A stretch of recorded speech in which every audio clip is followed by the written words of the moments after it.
10 KG twins baby birthday cake order பார்க்கலாங்களா? Before டேவே daddy வந்து பட்டர்ஸ்காட்ச் ஸ்பாஞ்செல்லாம் ரெடி பண்ணி வச்சுருந்தாங்க.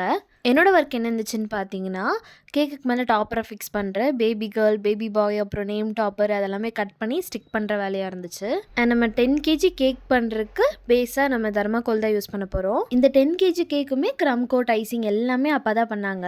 கேக் கட்டிங் பார்த்தீங்கன்னா ஆஃப்டர்நூன் தான் வச்சுருந்தாங்க. ஸோ மார்னிங்கே வந்து லேயர் எல்லாம் பண்ணி அப்பா ஃப்ரிட்ஜில் நல்லா ஹை டெம்பரேச்சரில் கூலிங் வச்சுட்டாங்க. கேக்கை ஃபுல்லாக ஐசிங் பண்ணி டெக்கரேட் பண்ணி நம்ம வென்யூக்கு எடுத்துகிட்டு போகிற வரைக்கும் கேக் நல்லா கூலிங்கில் இருந்துச்சு. நான் வந்து பிஃபோர் டேவே இந்த சாக்லேட்டு ட்ரிப்பிங்ஸ் எல்லாம் ரெடி பண்ணியிருந்தேன். அதெல்லாமே செட் பண்ணி டெக்கரேட் பண்ணி வென்யூக்கு எடுத்துகிட்டு போயிட்டோம். எங்கள் பாஸ்டர் மெசேஜ் அண்ட் ப்ரேயர் எல்லாம் முடிச்சதுக்கப்புறம் கேக் கட்டிங் ஸ்டார்ட் பண்ணிட்டாங்க. இதுதான் கேக்கோட ஃபைனல் லுக்குங்க.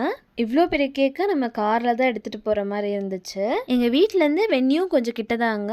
ஸோ கேக்கை சேஃபாக ரீச் பண்ணிட்டோம். கேக் கட்டிங் எல்லாம் முடிச்சதுக்கப்புறம் எங்கள் டேடி தான் கேக் எல்லாமே பீஸ் போட்டாங்க. கிளைண்ட் பார்த்தீங்கன்னா கேக்கில் 100 பீசஸ் வர மாதிரி கேட்டிருந்தாங்க. ஆனால் மொத்தமாக நமக்கு 230 பீசஸ் கிட்ட வந்துருந்துச்சுங்க. பீஸ் பண்ண எல்லா கேக்குமே கொஞ்சம் நேரத்துலேயே காலி ஆயிடுச்சு. இந்த வீடியோ பிடிச்சிருந்தா லைக் அண்ட் சப்ஸ்கிரைப் பண்ணிக்கோங்க. தேங்க்யூ.